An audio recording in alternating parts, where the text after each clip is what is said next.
태평양 청과는 가락동 시장에 설치된 태평양 개발의 현금 인출기다. 농산물 가격이 오르면 수수료율이 올라 덩달아 수익이 오르는 구조. 신규 투자나 재투자 없이 국가가 독과점 이익을 보장하는 구조 때문입니다. 특히 지난해에는 단기 순이익이 2배 이상이 태평양 개발로 흘러들어갔습니다. 농업농촌의 이익이 재벌 건설사로 들어가는 것들에 대한 비판이 많습니다. 그런데 그 정도가 아니고 국부가 해외로 유출되고 있다. 네, 반갑습니다. 농산물이 원활한 유통을 통해 농업인이 경제사회적 권익을 안정적으로 보호하는 데 그 목적이 있다. 가락동 공영도매시장의 설립 목적입니다. 들어보셨습니까? 예. 예, 중앙청과의 최근 5년간 영업이익률 20% 전후로 거의 고정되어 있습니다. 그렇죠? 네, 그렇습니다. 네. 수출 호주로 전성기를 구가하고 있는 현대차인 경우에 영업이익률이 10% 정도입니다. 고부가 가치 IT 산업을 대표하는 네이버의 영업이익률도 17%입니다. 글로벌 빅테크 기업들을 제외하면 매년 고정적으로 영업이익률 20% 전후를 보장받는 기업은 없다고 보면 맞을 겁니다. 그러면 중앙청과가 올리고 있는 이 높은 이익률, 고도의 경영 능력 덕택일까요? 아니면 고도의 기술력 덕분입니까? 물론 저는 사장님의 경영 능력을 의심하는 건 아닙니다. 저는 중앙청과의 높은 영업이익률, 그것은 정부가 보장하는 독과점 구조에 안착해 있기 때문이다. 이렇게 진단하고 있습니다. 농산물 가격이 오르면 수수료율이 올라 덩달아 수익이 오르는 구조, 신규 투자나 재투자 없이 국가가 독과점 이익을 보장하는 구조 때문입니다.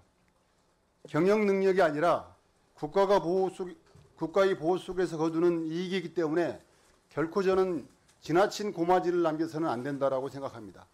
아까 제가 설립 목적에서도 얘기했듯이 농산물이 원활한 유통을 통해 농업인의 사회 경제적 권익을 지켜야 됩니다. 이 점을 고려할 때 중앙청과는 적정 투자 보수를 제하면 농업 생산과 유통구조 현대화에 재투자를 많이 해야 됩니다. 그런데 그렇게 하셨습니까? 좀 부족했던 것 같습니다. 부족했죠? 네.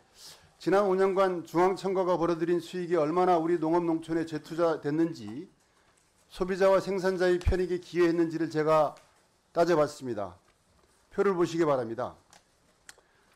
지난 5년간 중앙청과가 벌어들인 순이익보다 모기업인 태평양 개발이 배당 형태로 지급한 돈이 더 많습니다. 특히 지난해에는 단기 순이익이 2배 이상이 모기업 태평양 개발로 흘러들어갔습니다. 농업농촌을 위한 재투자, 하다못해 중앙청과의 서비스 향상을 위한 재투자 대신 태평양 개발이라는 건설사로 들어가게 된 것입니다.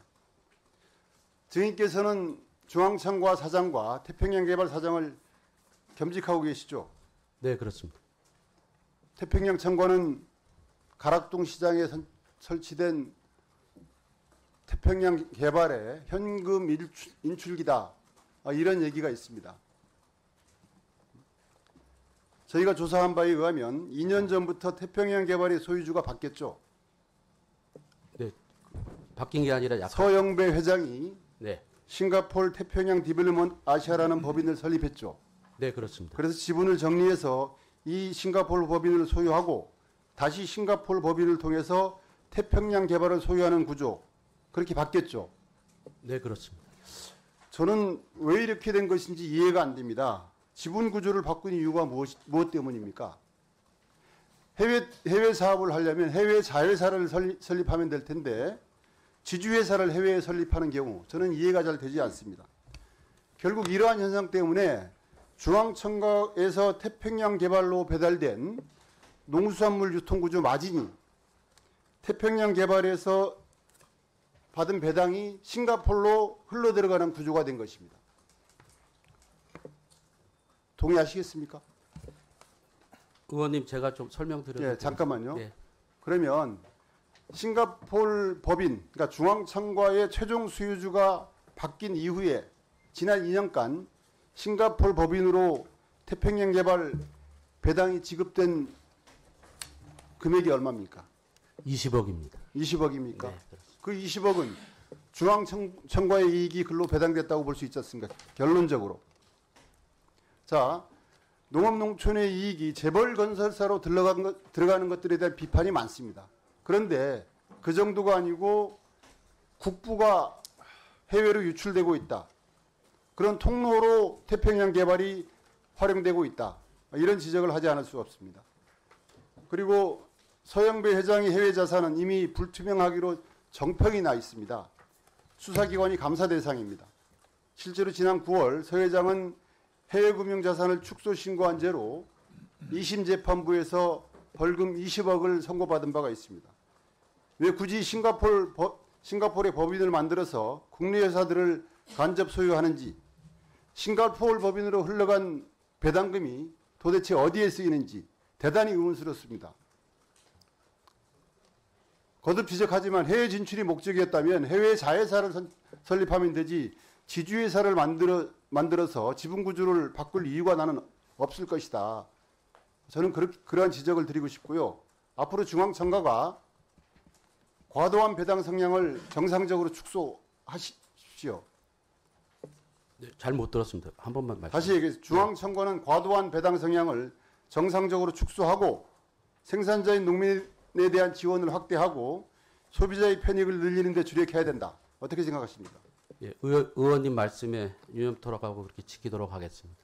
농민들이 피땀 흘려 생산한 농산물이 정당한 가치를 인정받을 수 있도록 중앙청과가 모범을 좀 보여주시기 바라겠습니다. 그렇게 하시겠습니까? 예, 이 부분 오늘 의원님께서 주신 말씀 유념해서 농산물 유통의 재투자에 최선을 다하도록 노력하겠습니다.